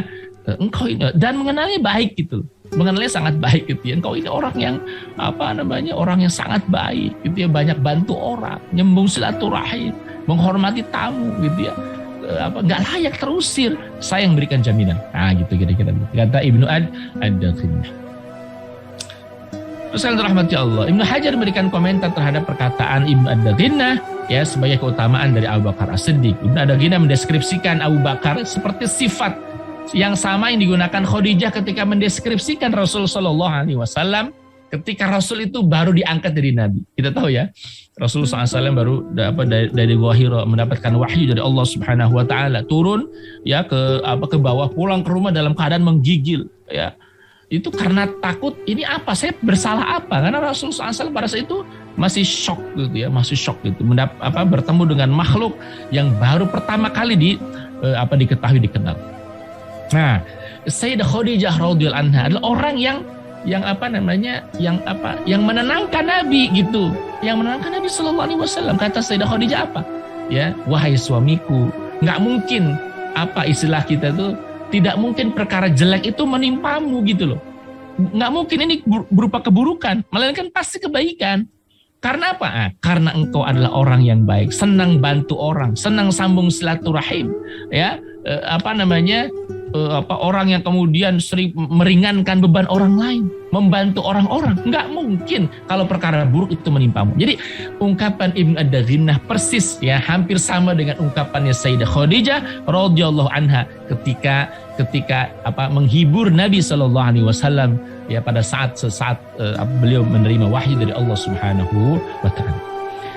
Ini artinya pujian yang luar biasa bagi Abu Bakar ya As-Siddiq radhiyallahu anhu, karena sifat-sifat Rasulullah sejak dini adalah sifat yang paling sempurna ya, Masya Allah. Nah, saudara sekalian rahmati Allah, itu yang ketiga. Yang keempat, Abu Bakar tidak pernah minum khamr. Nah gitu ya. Abu Bakar As-Siddiq termasuk orang yang paling menjaga kesucian diri pada masa jahiliyah, sampai-sampai ia sendiri mengharamkan khamr buat dirinya gitu. Jadi kalaupun orang Quraisy itu minum khamr, mabuk-mabukan, ya, sampai kemudian tersungkur gitu ya, ngomongnya ngacau, tapi tidak dengan Abu Bakar Siddiq. Saking hendak menjaga muruahnya, kehormatan dirinya itu Abu Bakar. Kenapa? Karena orang yang minum khamr itu pasti akan pasti akan jatuh muruahnya itu pasti. Ya. Dalam hal ini Aisyah radhiyallahu anha menuturkan bahwa Abu Bakar mengharamkan minuman keras atas dirinya sendiri. Itu maksudnya apa? Pokoknya nggak boleh lah saya minum khamr gitu. Ya, maka Abu Bakar itu nggak pernah menenggak minuman keras, ya, baik semasa jahiliyah, apalagi ketika sudah masuk Islam tentunya. Nah, kenapa itu terjadi? Di antaranya itu pemicunya karena satu saat Abu Bakar Siddiq itu melihat ada orang mabuk di dekat dia gitu, mabuk, ya, minuman keras banyak, lalu mabuk, dan dia orang yang mabuk tadi megang kotoran, ya, mendekatkan ke mulutnya, mencium baunya. Itu menjijikkan gitu ya buat Abu Bakar itu, dan bukan hanya buat Abu Bakar, buat kita pun sangat menjijikkan gitu. Maka Abu Bakar setelah itu kemudian tidak akan pernah lagi mengharamkan dirinya ya untuk meminum khamr. Kenapa? Dikatakan orang ini ketika dia melihat ada orang yang megang kotoran, mendekatkan ke mulutnya, mencium baunya, apa kata Abu Bakar, orang yang tidak tahu apa yang sedang dia perbuat. Artinya apa? Kalau orang mabuk pasti dia nggak akan tahu apa yang dilakukan, dan itu nggak mau terjadi pada diri Sayyidina Abu Bakar Siddiq. Jadi nggak mau Abu Bakar itu kemudian dia posisinya terhormat lalu kemudian jatuh muruah harga dirinya hanya karena minum khamr dan melakukan langkah-langkah yang dia nggak bisa kendalikan. Karena orang kalau sudah minum khamr, mabuk itu sudah tidak bisa dikendalikan. Makanya dia bisa megang kotoran, bahkan bisa makan kotoran gitu ya. Berperilaku yang tidak mulia gitu. Nah, jadi yang keempat ini dari track record ya, Abu Bakar Siddiq dia tidak pernah minum khamr semasa jahiliyah, apalagi ketika masuk Islam. Kenapa? Karena menjatuhkan muruahnya, harga dirinya, kehormatan. Ya, dalam sebuah riwayat Aisyah disebutkan bahwa Abu Bakar Siddiq dan Utsman bin Affan meninggalkan khamr pada masa jahiliyah. Ada orang bertanya kepada Abu Bakar Siddiq, apakah Anda menenggak minum keras pada masa jahiliyah? Lalu Abu Bakar Siddiq menjawab, "A'udzubillah." Lalu dikatakan kepadanya, "Kenapa?" Lalu berkata, "Aku memelihara kehormatanku dan menjaga martabat dan muruahku." Karena orang yang minum khamr, maka ia adalah orang yang menyia-nyiakan dan mengabaikan kehormatan, martabat dan muruah. Itu luar biasa. Berarti memang Abu Bakar Siddiq orang yang sangat memperhatikan itu gitu loh. Ya, orang yang sangat perhatikan harga diri, kehormatan, martabat gitu ya, kemuliaan. Sehingga kemudian walaupun ya orang Quraisy itu belum mengenal halal haram, belum mengenal halal atau tidak mengenal ini halal ini haram, bukan. ya Abu Bakar As-Siddiq pada saat itu meninggalkan khamr bukan karena khamr itu haram, melainkan apa? Untuk menjaga muruah. Ya, artinya itu fitrah, itu fitrahnya Abu Bakar As-Siddiq, yaitu kemudian muncul ya ketika kemudian ada orang minum khamr kok kelihatannya tidak mulia, jatuh harga dirinya, martabatnya kemudian tidak terhormat ya, dan seterusnya. Nah, berikut yang kelima, Abu Bakar pun tidak pernah nyembah berhala. Nah, ini menarik ya. Ini sama dengan Rasulullah SAW. Walaupun hampir semua orang Mekah itu nyembah berhala, tapi tidak dengan Sayyidina Abu Bakar Siddiq radhiyallahu anhu. Abu Bakar ya sama sekali tidak pernah sujud kepada berhala. Ya, Abu Bakar Siddiq berkata di tengah-tengah sekumpulan sahabat, aku sama sekali tidak pernah sujud kepada berhala. Ya, kata Abu Bakar Siddiq. Nah, jadi beliau mengisahkan juga ketika dia menginjak akil balik, diajak oleh ayahnya Abu Quhafa ya ke sebuah tempat ya yang di situ ada berhala. Ya, lalu kemudian ayahnya mengatakan, Abu Bakar, ini Tuhan-Tuhan kamu yang luhur dan mulia. Ya, sambil menunjuk kepada itu ke berhala-berhala tadi. Lalu ia pun beranjak pergi dan meninggalkan Abu Bakar sendiri di situ. Maksudnya apa? Untuk mengenalkan, silakan berdoa, ibadah dan seterusnya. Ketika Abu Bakar menjelang akil balik. Lalu aku pun mendekati berhala itu berkata, aku lapar, kata Abu Bakar, beri aku makanan. Namun berhala itu tidak menjawab. Ya, lalu aku kembali bertanya, aku butuh pakaian. Tolong beri aku pakaian. Namun berhala itu nggak menjawab. Lalu aku pun melemparkan sebongkah batu ke atas berhala hingga berhala itu roboh. Jadi secara fitrah Abu Bakar Siddiq itu akalnya itu menolak ya berhala yang disembah oleh orang-orang musyrikin Quraisy gitu. Ya, artinya firm kalau kemudian beliau mengatakan dia nggak pernah menyembah berhala, itu memang demikian gitu ya. Artinya memang fitrahnya Abu Bakar, akalnya itu kemudian sudah tidak tertutup atau belum tertutup oleh kejahiliahan masyarakat Arab pada saat itu gitu. Nah, berikut rahmati Allah ya subhanahu wa ta'ala. Dan demikianlah akhlak yang terpuji, akal yang cerdas ya dan cemerlang, serta fitrah yang lurus ya, normal, sehat, menjadikan dirinya sosok yang antipati terhadap hal yang mencederai muru'ah ya, mengurangi kehormatan, perbuatan dan moral masyarakat jahiliyah yang berlawanan dengan fitrah yang lurus dan sehat serta bertentangan dengan akal yang laras. Nah, ini juga mesti menjadi teladan juga bagi kita ya. Buat Abu Bakar kan kita tahu khamar itu dulu semasa jahiliyah kan tidak ada, bukan tidak ada. Mereka tidak mengenal halal haram, nggak mengenal. Mereka nggak mengenal khamar itu haram, enggak. Tapi Abu Bakar menjaga kehormatan dirinya. Gitu. Jadi bisa jadi rahmat Allah Subhanahu Wa Taala juga teladan bagi kita ya. Bisa jadi misalnya kita katakan, ini sesuatu ini sebenarnya nggak haram gitu. Ada misalnya apalah gitu, sesuatu yang kemudian nggak haram gitu. Tapi kemudian kok yang nggak pantas itu kemudian misalnya dilakukan oleh orang menjadi orang yang mengemban dakwah gitu ya. Nggak haram sih sebenarnya ya, tapi kemudian kok kelihatannya nggak pantas kali itu kemudian dilakukan oleh orang yang menjadi tokoh masyarakat. Nah, kira-kira begitu ya. Nah, kira-kira misalnya banyak lah ya gitu ya, karena ini bukan perkara hal haram ya. Jadi orang juga bisa berbeda pendapat. Tapi Abu Bakar menjaga itu, menjaga kehormatan dirinya gitu ya, kira-kira begitu. Ya, atau misalnya begini ya, pakai baju singlet ya, pakai baju singlet itu nggak haram. Ya, karena tertutup aurat kan ya. Tapi kemudian ketika itu dia keluar rumah gitu ya, seorang pengemban dakwah keluar rumah pakai singlet, celananya sontok, memang nutupin aurat gitu ya. Nah, itu kayaknya kurang elok. Nggak haram tapi kayaknya nggak pantas gitu. Muru'ah di situ ya, menjaga muru'ah. Abu Bakar kira-kira orang yang sangat menjaga itu gitu. Nah, rahmati Allah Subhanahu. Karena itu tidak aneh jika sosok yang akhlaknya seperti itu langsung bergabung dengan para dakwah kebenaran dan langsung menempati posisi terdepan. Nanti kita lihat bagaimana prosesi masuk Islam Abu Bakar itu juga tidak serta-merta gitu loh. Yang kita tahu kan gini, Rasul dapat wahyu, lalu kemudian diperintahkan Allah ngajak orang-orang terdekat yang diajak Abu Bakar, lalu Abu Bakar langsung menerima Islam. Itu kan yang kita tahu. Tapi kalau kita lihat sebenarnya maklumat yang dimiliki Abu Bakar itu nggak cuma pada saat Rasul ngajak Abu Bakar masuk Islam. Jadi ada rentetan maklumat sebelumnya gitu loh. Sehingga kemudian ketika Abu Bakar As-Siddiq ketika Rasul mengajak Abu Bakar masuk Islam, Abu Bakar langsung katakan, oke, ya saya terima tanpa ada pertanyaan satupun. Kenapa? Karena itu proses perjalanannya Abu Bakar As-Siddiq. Nanti kita lihat gitu ya. Ya. Nah, setelah keislamannya Abu Bakar Siddiq pun menjadi sosok terbaik setelah Rasulullah. Ya, dalam hadis Rasulullah SAW bersabda, "Fa khiyarukum fil jahiliyah, khiyarukum fil islami idza faqihu."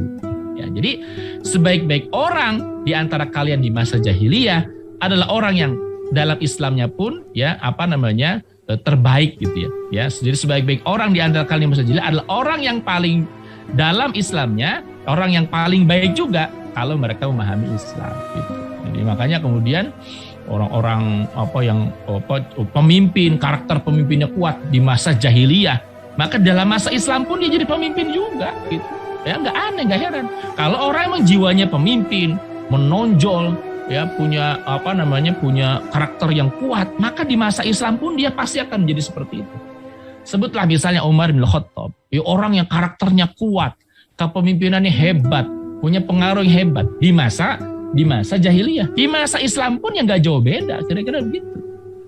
Nggak jauh beda ya. Orang misalnya jadi sebelum hijrah dia preman yang luar biasa ya.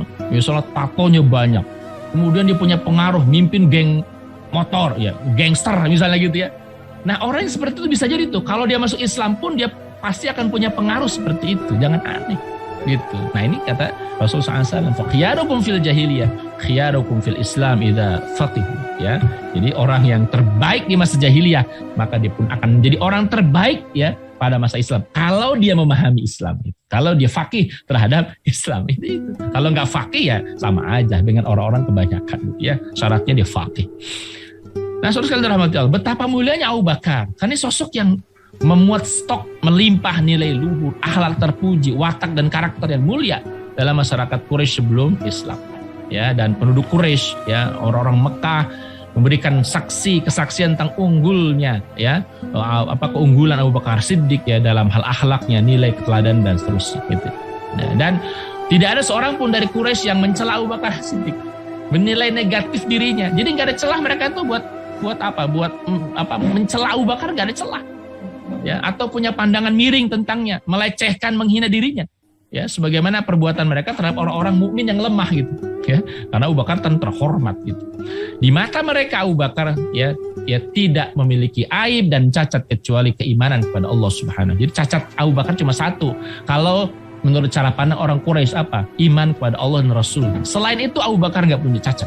Ya, sama seperti Nabi SAW nggak punya cacat di tengah masyarakat Quraisy. Cacat Nabi SAW di mata orang-orang Quraisy, ya kafir Quraisy adalah keimanannya, ya kenabiannya Sallallahu Alaihi Wasallam. Nah, rahmati Allah Subhanahu. Sekarang kita kisahkan bagaimana keislaman Abu Bakar As-Siddiq radhiyallahu anhu. Keislaman Abu Bakar As-Siddiq adalah hasil dari sebuah perjalanan keimanan yang panjang gitu. Jadi bukan kemudian pada saat Nabi ngajak Abu Bakar masuk Islam, ya oke gitu. Bukan. Ini ada perjalanan sebelumnya gitu. Ada kalau istilah kita ada maklumat sebelumnya. Ya, maklumat yang ada pada diri Abu Bakar sehingga ketika Rasul mengajak, oh ini ya, ini benar, ini yang saya cari gitu. Ya, jadi ajakan Rasul SAW itu hanya gongnya saja. Ya, padahal maklumatnya sudah dimiliki Abu Bakar jauh sebelum itu. Ya, jadi itu proses iman yang panjang dalam usaha mencari agama yang benar dan selaras dengan fitrah yang lurus dan mampu memenuhi dahaga dan hasrat spiritual Abu Bakar. Ya, serta akal yang waras dan cerdas serta dari fikir yang tajam. Nah, kita lihat. Nah, kita tahu tadi Abu Bakar itu kan profesinya sebagai seorang saudagar. Nah, karena sebab profesinya sebagai seorang saudagar itu kan menyebabkan dirinya itu banyak keliling dunia. Ya kan tadi saya bilang, bahkan dari jelajahnya tadi ke Syam. Ya, Syam itu bukan hanya kemudian Palestina yang kemudian disebut sekarang, ada Suriah juga, bahkan ke ke Gaza juga, ke Mesir, ya kemudian ke Yaman, ya ke Habasyah. Itu saudagar pada masa itu daya jelajahnya luar biasa gitu. Nah, banyak melakukan perjalanan jauh, melewati perbukitan, gunung-gunung, gurun-gurun, ya kota-kota, kampung-kampung di seluruh Jazirah Arab. Menjelajah dari utara menuju selatan, dari timur ke barat, semenanjung Arab. Itu sudah dijelajahi oleh Abu Bakar. Nah, antum perhatikan ya, ketika orang yang daya jelajahnya luar biasa, luas seperti itu, dia pasti banyak berinteraksi, banyak gaul. ya, dan juga kemudian secara intensif itu apa bertemu, ya, berbicara, ngobrol dengan penganut agama yang beragam, terutama agama Nasrani. Nah di sini gitu, ya, terutama agama. Jadi yang ketemu dengan Rahib Buhairah bukan cuma Rasulullah loh. Ya, dan kita lihat Abu Bakar As-Siddiq juga pernah bertemu dengan pendeta-pendeta yang meyakini akan datang Nabi terakhir, gitu. Abu Bakar As-Siddiq, gitu. Ya, jadi banyak ketemu, istilah kita tekurung batoken, ya, bunga di Mekah terus cicing hukul di Mekah, enggak. Ya, karena pergaulan luas jadi saudagar, maka menyebabkan Abu Bakar itu banyak bertemu dengan orang banyak, termasuk orang yang punya keyakinan yang berbeda dengan kebanyakan orang-orang Quraisy. Ini apa? Orang-orang Nasrani. Nah, pada masa itu masih ada orang-orang Nasrani, ya, yang kemudian masih lurus. Masih lurus itu maksudnya masih dalam kitabnya itu masih tercantum nama Nabi Muhammad SAW, gitu ya. Masih tercantum berita bahwa akan datang seorang nabi terakhir, gitu ya. Walaupun sebagian disembunyikan. Ya, ada pendeta-pendeta yang tidak jujur, kedatangan tentang Nabi itu salah satu kertasnya disembunyikan, gak dibaca, gitu. Ada juga. Tapi ada pendeta-pendeta yang jujur, yang dia mengisahkan bahwa nanti akan datang Nabi terakhir. Nah itu Abu Bakar dapat maklumat itu dari para pendeta, dari para Nasrani, yang kemudian Abu Bakar itu kemudian menjelajah gitu. Abu Bakar juga banyak mendengarkan kalimat-kalimat dari sejumlah orang yang melakukan pencarian agama yang lurus gitu. Ya, jadi bukan hanya Abu Bakar itu nggak cuma tahu tentang nyembah berhala, nggak tahu. Bukan cuma itu. Jadi Abu Bakar itu tidak hanya mengetahui bahwa agama itu adalah yang nyembah berhala, enggak.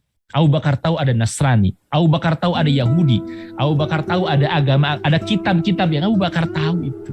Nah itulah hebatnya saudagar itu, yang pergaulan luas itu bisa tahu berbagai macam hal. Abu Bakar Siddiq bercerita tentang dirinya. Jadi satu saat Abu Bakar itu, ya, ketika dia bercerita, ya, ketika aku duduk di pelataran Ka'bah, ya, pelataran Ka'bah itu, ya, sekarang tempat tawaf. Waktu itu ada orang yang bernama Zaid ibn Amr ibn Nufail, itu lagi duduk, ya, jadi lihat sahabatnya lagi duduk, Zaid bin Amr. Lalu lewatlah Ibnu Abu As-Salt dan berkata kepada Zaid ibn Amr, ya, Ibnu Abu Salt lewat, bilang kepada Zaid ibn Amr, bagaimana kabar Anda wahai pencari kebaikan? Nah, jadi nanti kan ceritakan, ya. Jadi Zaid ibn Amr ini orang yang nggak nyembah berhala, ya, dan kemudian merasa risih, merasa bahwa ada yang salah nih dengan agamanya orang Quraisy nih, gitu. Itu Zaid bin Amr. Karena Zaid bin Amr itu kan tahu, ya, tahu apa? Dia tahu bahwa nenek moyang Mekah itu dulunya agamanya tauhid, agamanya Islam, gitu. Abu Bakar, Ibrahim, Ismail, dan anak keturunannya itu agamanya tauhid, agamanya Islam. Nah, disinilah kan hebatnya juga orang seperti Abu Bakar yang faham nasab itu begitu. Jadi orang yang faham nasab seperti Abu Bakar sendiri tahu persis dia. Ini orang Mekah ini asal muasalnya siapa? Ditelusuri lah kan gitu. Oh Ismail, oh Ibrahim ini siapa? Oh bapaknya para nabi. Mengajarkan apa? Apakah Ibrahim mengajarkan nyembah berhala? Enggak, gitu. Jadi orang-orang seperti Zaid bin Amr ibn Nufail, ya, lalu kemudian Abu Bakar Siddiq tahu tentang sejarah Mekah, bahwa dulu orang Mekah nggak nyembah berhala, gitu. Dulu orang Mekah nggak nyembah. Nah, termasuk Zaid bin Amr, kita lagi duduk di pelataran Ka'bah, lewat, ya, Ibnu Abu Salt, ya, dan bilang kepada Zaid bin Amr, karena tahu Zaid bin Amr itu lagi mencari kebaikan, lagi mencari kebenaran lagi. Ditanya, bagaimana kabar Anda wahai pencari kebaikan? Dia menjawab, baik, ya. Lalu Ibnu Abu Salt kembali bertanya, apa ente sudah menemukan itu? Ya, menemukan kebenaran itu maksudnya agama yang dia cari itu udah nemu belum? Lalu Zaid bin Amr menjawab belum. Lalu Zaid bin Amr mengatakan, setiap agama pada hari kiamat adalah binasa, kecuali yang masih tetap pada jalur Al-Hanafiyah atau Tauhid. Sungguh Nabi yang ditunggu-tunggu kedatangan itu berasal dari kami atau dari kalian. Nah, ini udah keluar tuh pernyataan dari Zaid ibn Amr ibn Nufail, bahwa Nabi yang ditunggu-tunggu kedatangannya berasal dari Quraisy, maksudnya kami atau kalian itu pasti sebentar lagi akan datang. Nah, pada saat itu Rasul memang belum diutus oleh Allah jadi Nabi, belum diutus, gitu. Maka ketika Zaid bin Amr itu wafat, meninggal, Rasul belum diutus. Nah, ini disebut dengan masa-masa fatrah, ya. Maka Nabi bersabda tentang Zaid ibn Amr. Apa kata Nabi? Ya ba'atsu yaumal qiyamati ummah wahidah. Ya. Ummah wahdah, maaf ya. Jadi kata Nabi SAW, dia dibangkitkan, dia itu Zaid bin Amr, dibangkitkan pada hari kiamat sebagai umat seorang diri. Jadi kalau istilah kita, ada umat Nabi Musa, ada umat Nabi Isa. Nah ini ada Zaid ibn Amr megang bendera sendirian dia. Sendirian. Zaid ibn Amr. Itu sayangnya Zaid ibn Amr itu dia meninggal sebelum Nabi diutus oleh Allah Subhanahu wa taala. Gitu. Ini sama dengan kasusnya Waraqah bin Naufal. Ya, masuk ketika kemudian datang Khadijah, ya, lalu kemudian kalau nanti Muhammad sallallahu alaihi wasallam diperintahkan Allah untuk menyampaikan risalah ini, maka aku orang yang pertama kali masuk agama yang dibawa oleh Muhammad SAW. Ya, sayangnya kan Waraqah bin Naufal keburu wafat, keburu meninggal. Ya, tapi kemudian Rasulullah SAW juga mengatakan ya bahwa Waraqah bin Naufal juga mendapatkan satu kafling di surga. Waraqah ibn Naufal gitu ya. Dan dalam konteks ini juga sama ya. Orang yang kemudian dia mencari kebenaran ya, walaupun belum ditemukan pada saat itu, mau ibadah juga bingung bagaimana tata cara ibadahnya, sementara dia tahu agama yang ada saat itu kemudian masih orang menyembah berhala dan seterusnya, ya, maka Nabi mengatakan ya Zaid ibn Amr, orang yang kemudian nanti dibangkitkan di hari kiamat sebagai satu umat ya, dan sendiri dia umatnya, umat Zaid ibn Amr, anggotanya sendiri, pemimpinnya dia sendiri gitu ya. Dan rahmati Allah Subhanahu itu jadi Abu Bakar tahu gitu ya tentang orang-orang yang mencari kebenaran pada saat itu, termasuk sahabatnya Zaid bin Amr. Lalu Abu Bakar menunjukkan ceritanya. Sebelum itu aku belum pernah mendengar tentang seorang nabi yang ditunggu-tunggu kedatangan yang diutus. Lalu aku pun pergi untuk menemui Waraqah bin Naufal. Jadi setelah Abu Bakar mendengar apa yang dikatakan oleh sahabatnya tadi, Zaid bin Amr, oh ternyata akan ada nabi yang diutus gitu loh kira-kira. Maka Abu Bakar itu nanya kepada Waraqah bin Naufal. Yang orang tahu Waraqah itulah tokoh Nasrani di Mekah. Ya, satu-satunya tokoh Nasrani sentral ya di Mekah pada saat itu. Dia tanya, ya. Lalu aku pun pergi menemui Waraqah bin Naufal. Dia adalah orang yang suka memandang ke langit dan sering bergumam dan komat kamit. Lalu aku pun minta dirinya berhenti sejenak. Lalu kemudian untuk bertanya, ya, kemudian aku menceritakan dialog antar Zaid bin Amr dan Ibnu Abu Salt di halaman Ka'bah tadi, ya, ketika Ibnu Abu Salt mengatakan, udah ketemu belum agama yang dicari? Belum ketemu gitu ya.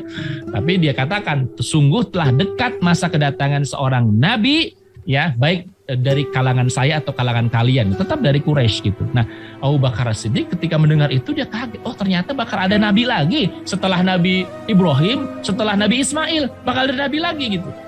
Nah, baru dia tanyalah kepada Waraqah ibn Naufal tentang dialog antara dua orang tadi, Zaid bin Amr dan Abu As-Salt di pelataran Ka'bah yang disaksikan oleh Abu Bakar As-Siddiq. Lalu apa jawaban dari Waraqah bin Naufal kepada Abu Bakar As-Siddiq? Benar wahai keponakanku, kami adalah orang yang ahli tentang kitab-kitab dan ilmu. Ketahuilah, sungguh Nabi yang ditunggu itu termasuk orang Arab yang paling baik dan mulia nasabnya. Dalam hati kata Abu Bakar, aku adalah orang yang punya pengetahuan nasab. Lalu aku bertanya, wahai pamanku, apa yang dikatakan oleh Nabi itu? Waraqah mengatakan, sang Nabi itu mengatakan apa yang dikatakan kepadanya. Ketahuilah, tidak boleh ada kezaliman dan saling membalas kezaliman. Tidak boleh menzalimi, tidak boleh dizalimi, dan tidak boleh saling membalas kezaliman. Nah, itu diantara ya yang kemudian diajarkan, dikatakan oleh Nabi tersebut. Itu maklumat kedua tuh. Jadi maklumat pertama ketika Abu Bakar mendengar dialognya dua orang sahabatnya Zaid bin Amr, ya, dan kemudian yang maklumat kedua mendengar pernyataannya Waraqah bin Naufal. Benar katanya, Nabi yang ditunggu itu termasuk orang Arab yang nasabnya paling baik, min ahlil haram, ya, nasabnya yang mulia gitu. Nah, itu maklumat kedua yang dimiliki oleh Abu Bakar tentang Nabi, ya, Nabi yang akan datang gitu loh, ya. Lalu ketika Rasulullah resmi diangkat sebagai Nabi dan Rasul, maka aku pun beriman, percaya dan membenarkan beliau sallallahu alaihi wasallam. Ia mendengar apa yang disenandungkan oleh Umayyah bin Abu Salt seperti dalam senandungnya berikut. tiadalah seorang nabi untuk kami yang berasal dari kami, lalu ia mengabarkan kepada kami tentang apa yang ada setelah ujung tujuan kami dari kehidupan kami. Aku berlindung kepada zat yang menjadi maksud dan tujuan para jamaah haji yang berhaji dan orang-orang yang meninggikan pilar-pilar agama Allah Subhanahu wa taala. Itulah ya. Abu Bakar As-Siddiq radhiyallahu anhu menjalani hidup pada masa tersebut dengan daya pikir, pemahaman, pandangan yang tajam, akal yang cerdas ya, dan pikiran yang brilian ya. Bahkan kemudian dikisahkan ya, Abu Bakar juga pernah bertemu ya dengan rahib Buhaira yang kemudian menggambarkan juga gitu ya tentang kisahnya tersebut. Pada satu ketika, ya nanti saya gambarkan lagi. Rasulullah SAW bertanya kepada sahabat dan Abu Bakar As-Siddiq ya adalah salah seorang yang hadir saat itu. Siapakah di antara kalian yang hafal perkataannya Qais bin Sa'idah di pasar Uqaz? Itu salah satu pasar di Mekah ya, di pasar Uqaz. Siapa di antara kalian yang tahu apa yang diungkapkan oleh Qais bin Sa'idah ya. Para sahabat terdiam, lalu Abu Bakar Siddiq berkata, aku hafal ya Rasulullah. Kala itu aku ikut hadir di pasar Uqaz dan waktu itu Qais bin Sa'idah menyampaikan khutbah dari atas untanya yang berwarna kelabu. Ini untuk menunjukkan juga Abu Bakar orang yang sangat cerdas gitu. Sehingga kejadian yang berlangsung sekian lama, perkataan orang-orang itu Abu Bakar persis mengingat dengan sangat detail. Luar biasa. Apa kata Abu Bakar? Apa yang dikatakan oleh Qais tadi? Wahai orang-orang, dengarlah dan pahamilah. Dan jika kalian paham, maka ambillah manfaat. Sungguh orang yang hidup pasti akan mati. Dan orang yang mati, maka ia sudah berlalu. Setiap yang akan datang, pasti akan datang. Sungguh di langit terdapat berita. Dan sesungguhnya di bumi terdapat banyak ibroh dan pelajaran. Nah ini ya, sungguh di langit terdapat berita. Ya. Maksudnya tadi wahyu, hamparan yang diletakkan atau bumi, atap yang ditinggikan atau langit, bintang-bintang yang datang dan pergi, lautan yang airnya tidak pernah mengering dan surut ke dalam tanah, malam gelap dan langit yang memiliki bintang-bintang. Qais bersumpah, sungguh Allah memiliki agama yang lebih dia sukai dari agama yang kalian anut saat ini. Nah, itu ungkapan salah seorang yang kemudian dia berpidato di tengah-tengah pasar ya Uqaz ya, yakni Qais tadi. Ya, sungguh Allah memiliki agama yang lebih dia sukai dari agama yang kalian anut saat ini. Aku melihat orang-orang pergi dan tidak kembali lagi, meninggal dunia maksudnya. Apakah mereka senang dan puas dengan tempat yang ada di sana sehingga mereka pun tinggal menetap di sana dan tidak mau kembali, ataukah mereka ditinggal lalu tidur dan seterusnya. Intinya adalah bahwa ya Qais bin Sa'idah ini salah seorang tokoh juga pada saat itu, dia berpidato dan menyampaikan sungguh Allah memiliki agama yang lebih dia sukai dari agama yang kalian anut saat ini. Itu juga maklumat juga yang sampai kepada Abu Bakar As-Siddiq pada saat sebelum masuk Islam.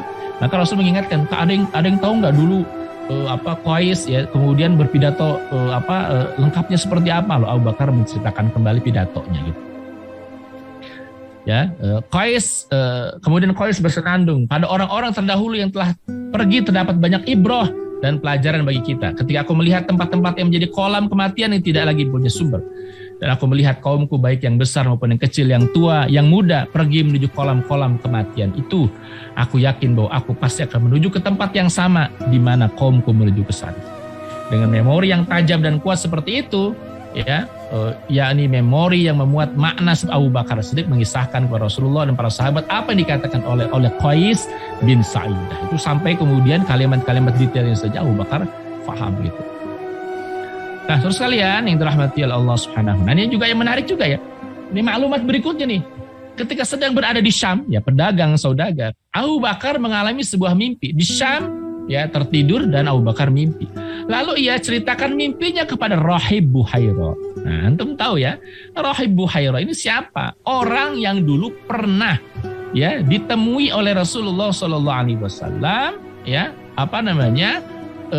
ketika Rasul SAW ya masih remaja, masih kecil pada saat itu. Ya. Dikisahkanlah ya. Ada yang mengatakan Rahib Buhaira itu orang yang sama, ada yang mengatakan orang yang kemudian berada di tempat yang sama ya di Buhaira tadi gitu ya. Di gereja yang dulu pernah disinggahi oleh Nabi SAW ketika Nabi berusia 12 tahun itu. Ya, ada yang mengatakan ada orangnya sama, ada yang mengatakan orangnya berbeda tetapi tempatnya di situ gitu.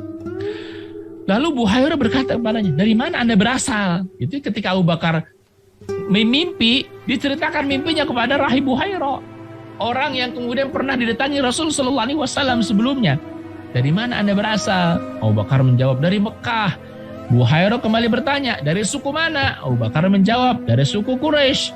Buhairah kembali bertanya, apa pekerjaan Anda? Ya, saudagar, kata Abu Bakar Siddiq. Nah, apa yang dikatakan oleh Rahib Buhairah? Jika Allah menjadikan mimpimu itu benar, maka akan ada seorang nabi yang diutus berasal dari kaummu, yang kamu akan menjadi wazirnya ketika ia hidup, dan kamu akan menjadi khalifahnya setelah ia meninggal dunia. Menarik sekali itu.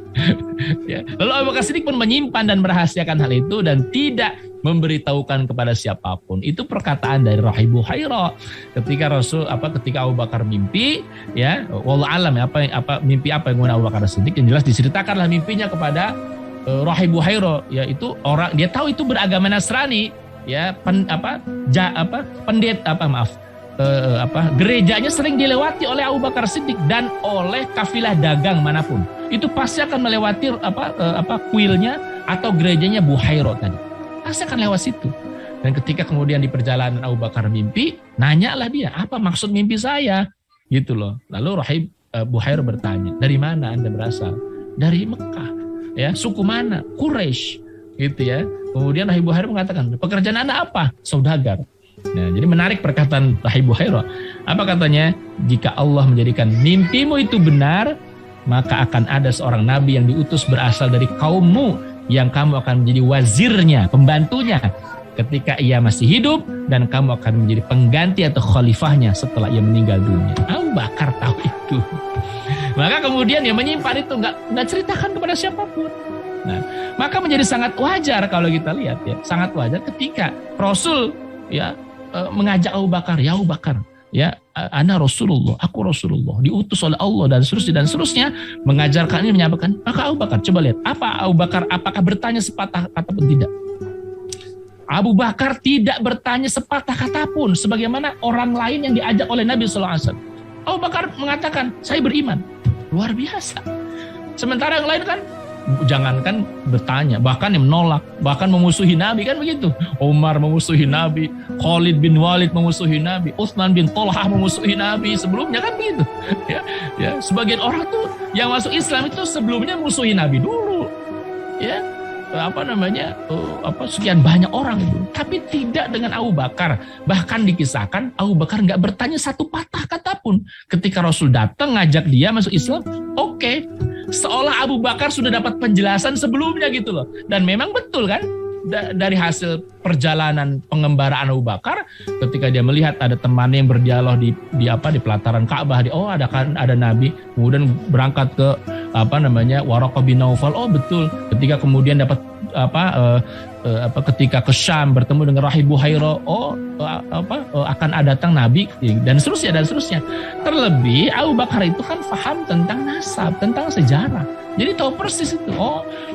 Orang yang nyembah berhala itu baru belakangan gitu ya. Sebelumnya agama itu Ibrahim, Ismail mengajarkan tauhid, tidak menyembah berhala dan seterusnya. Itulah yang kemudian menjadi sekian banyak pertanyaan Abu Bakar Siddiq, dan kemudian dari pengembaraan ini banyak mengenal ya dengan orang-orang, termasuk orang-orang yang beragama Nasrani gitu ya.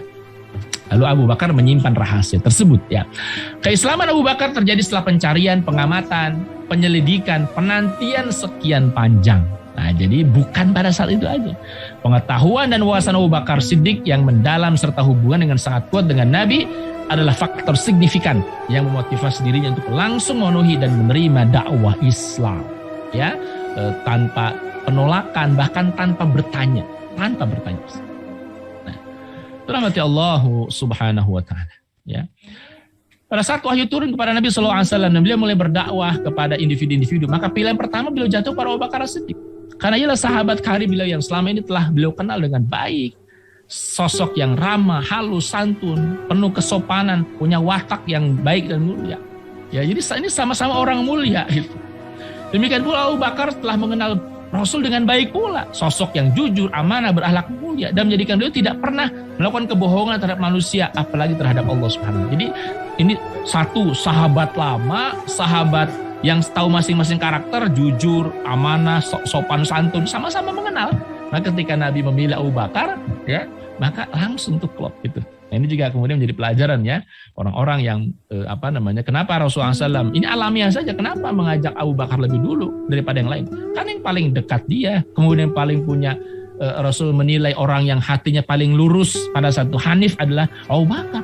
Ya, maka siapa lagi? Itu dari sekian banyak prioritas lah kalau istilah kita. Kalau dalam list, siapa orang yang akan Anda ajak masuk Islam? 1, 2, 3. Ya Abu Bakar menjadi orang yang pertama di antara yang diajak oleh masuk Islam, selain tentu Sayyidah Khadijah dan yang lain. Ya. Dan rahmati Allah Subhanahu. Ketika Rasul menyampaikan dakwah kepada Abu Bakar As-Siddiq dan berkata kepadanya, sungguh aku adalah Rasul Allah dan Nabi-Nya. Dia mengutusku untuk menyampaikan risalahnya. Aku menyeru kamu kepada Allah dengan sebenar-benarnya. Maka demi Allah, sungguh inilah kebenaran. Aku menyeru kamu wahai Abu Bakar kepada Allah semata, tidak ya ada sekutu baginya. Jangan kamu menyembah kepada selain Dia, dan aku mengajak kamu untuk senantiasa taat kepada Allah Subhanahu wa taala. Itu ajakan Rasul sallallahu alaihi wasallam. Ketika diseru dan diajak Rasul untuk masuk Islam, maka Abu Bakar As-Siddiq secara spontan langsung masuk Islam, tanpa sedikit pun gagap, langsung menerima tanpa menunda sedikit pun. Oke, enggak misalnya tunggu ya Rasul, 1 hari saya berpikir, enggak. Tunggu ya Rasulullah, saya mau nanya ayah, enggak. Ya, ketika karena apa? Karena maklumat udah tahu Abu Bakar, udah tahu. Oh ini orangnya gitu. Ya ternyata teman saya itu ya yang jadi nabi teman saya. Karena Rahib Buhair mengatakan kamu nanti yang akan menjadi wazirnya, dan kalau setelah beliau wafat kamu akan menjadi khalifah. Maka ia pun langsung buat komitmen kepada Rasul untuk membantu, mendukung, menolong beliau. Ia pun benar-benar melaksanakan komitmennya tadi. Ya, maka nanti ya berikutnya kita akan jelaskan bagaimana Abu Bakar menaklukkan sahabat-sahabatnya itu. Ya, ada kalau nggak salah 9 orang yang masuk Islam di tangannya Abu Bakar As-Siddiq. Ya, dan mayoritas adalah ahlul jannah. Wah, luar biasa. Ya, luar biasa. Nah, ini menarik ya. Ini yang diambil bukan pertengkaran Abu Bakar dan Umar ini. Jadi suatu saat ya namanya manusia ya, sahabat ya, ada gesekan antara Abu Bakar dan Umar ya. Tapi endingnya luar biasa ya. Endingnya menarik gitu. Untuk menunjukkan kemuliaan Abu Bakar juga gitu. Dan untuk menunjukkan Abu Bakar saat itu yang beriman kepada Nabi tanpa bertanya, langsung membenarkan ya. Satu saat terjadi pertengkaran, saya kasih ke tanda petik ya, karena sebagai manusia biasa ketika terjadi ini pasti ya mungkin ada gesekan dan seterusnya antara Abu Bakar dan Umar gitu. Nah satu saat pada saat itu Abu Bakar itu suaranya agak tinggi kepada Umar gitu ya, agak memarahi Umar lah Abu Bakar itu. Abu Bakar memarahi Umar ya. Dan ketika kemudian dia tahu, Abu Bakar tahu bahwa nada tingginya itu menyinggung Umar, ya Abu Bakar minta maaf. Ya wahai Umar, maafkan aku. Bagaimana sikap Umar? Umar karena egonya tinggi nggak mau maafin. Nggak saya maafin. Jadi Abu Bakar minta maaf. Ya Umar, maafin saya udah memarahimu, saya sudah bernada tinggi kepadamu. Itu berkali-kali Abu Bakar minta maaf. Umar nggak mau, saya nggak maafin. Oh, luar biasa. Nah, itu sahabat. Ya. Tetapi nanti ya itu kan secara spontan pada saat itu gitu. Umar nggak mau maafin. Ketika kemudian Abu Bakar lari ke Rasulullah SAW ya, bilang ke Rasulullah, ya Rasulullah, saya diceritakanlah saya begini, ada saya masalah dengan Umar, saya bernada tinggi kepada Umar, saya marahi Umar, saya tahu itu salah, lalu saya minta maaf kepada Umar. Umar nggak mau maafin saya Rasulullah. Gitu. Abu Bakar takut, tuh orang yang paling takut berbuat dosa. Umar nggak mau maafin saya Rasulullah. Lalu kemudian Rasulullah SAW bersabda, Allah Azza wa Jalla telah akan mengampunimu ya Abu Bakar. Ya, itu Rasul mengatakan sampai 3 kali. Allah Azza wa Jalla akan mengampuni ya Umar. Allah Azza wa Jalla akan mengampunimu. Allah akan mengampuni ya Abu Bakar. Sampai 3 kali Rasul mengatakan demikian.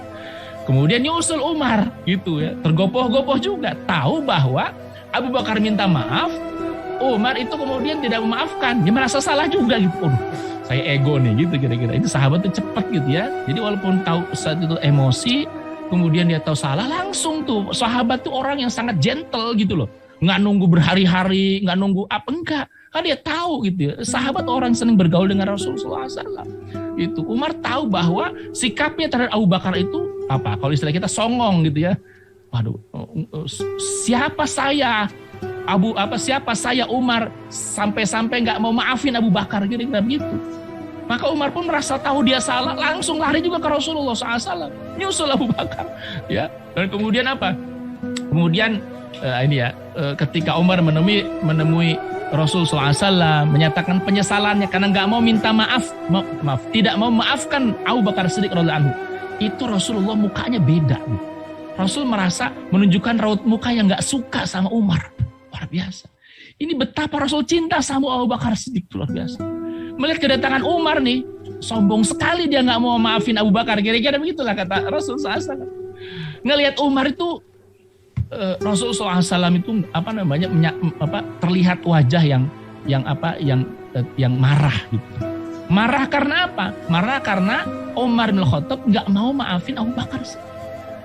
Sampai-sampai Abu Bakar mengatakan, sampai-sampai Abu Bakar iba, ketika kemudian kalau nanti Rasul marahin Umar, maka Abu Bakar pun berlutut dan mohon, ya Rasulullah, demi Allah, aku yang salah ya Rasulullah, kata Abu Bakar. Ya, aku yang zalim sama Abu Bakar, jangan marahin Umar. Itu kira-kira, ya Allah. Itu lihatlah karakter, akhlaknya para sahabat. Jadi saling minta maaf. Ketika Umar lari jalan tergopoh-gopoh hendak menemui Rasul SAW, menyatakan penyesalannya karena tidak mau maafkan Abu Bakar. Ketika datang tuh raut muka Rasul menampakkan Rasul marah terhadap Umar karena Umar nggak mau maafkan Abu Bakar Siddiq radhiyallahu anhu. Ngelihat muka Rasul seperti itu, Abu Bakar jadi ketakutan. Khawatir kalau kemudian Umar dimarahi oleh Rasulullah SAW. Maka Abu Bakar berlutut di hadapan Nabi SAW mengatakan, saya yang berbuat zalim kepada Umar ya Rasulullah. Itu kata Abu Bakar. Jangan marahi dia, kira-kira jangan marahin dia. Jangan saya yang zalim sama dia. Jangan marahin dia nggak salah.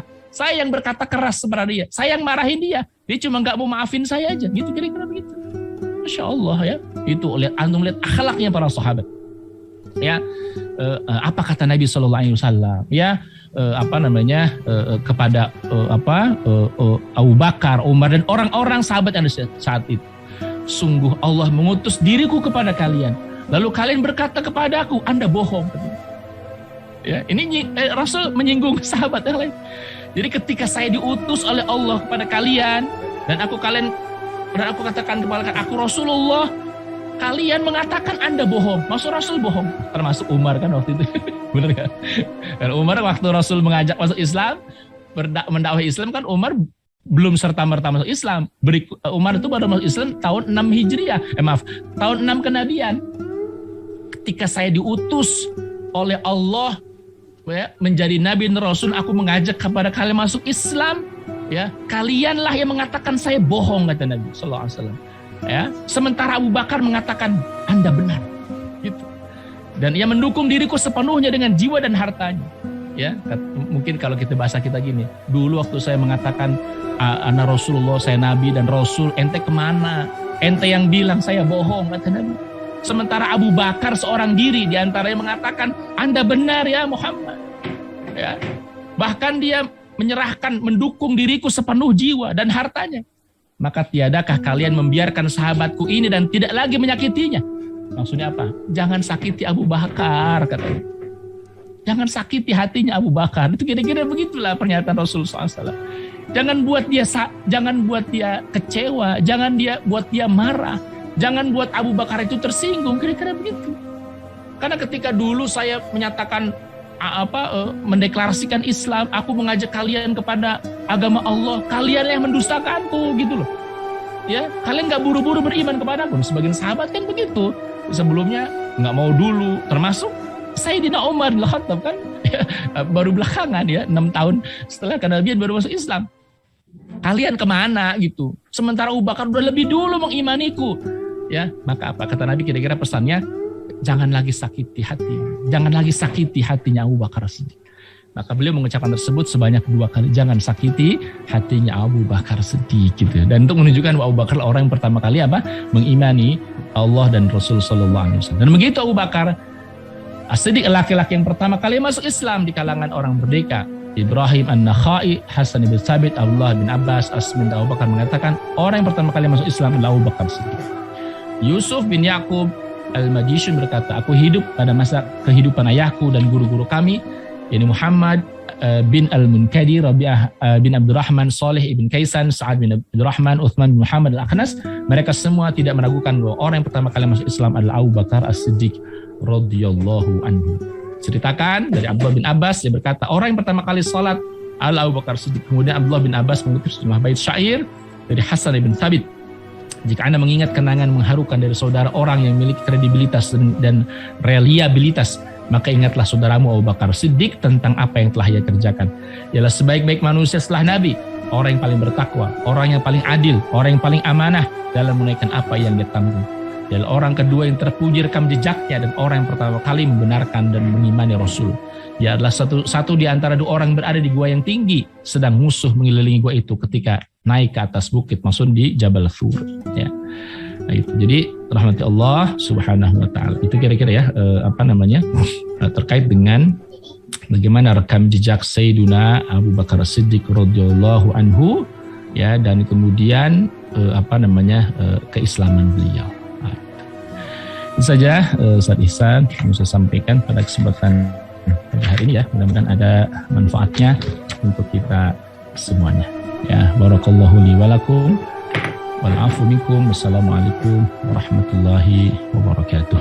Waalaikumsalam warahmatullahi wabarakatuh. Masya Allah, jazakumullahu khairan katsira. Kami ucapkan kepada guru kita yakni Ustaz Lutfi Afandi yang sudah berbagi ilmu di kesempatan pagi yang berbarokah ini.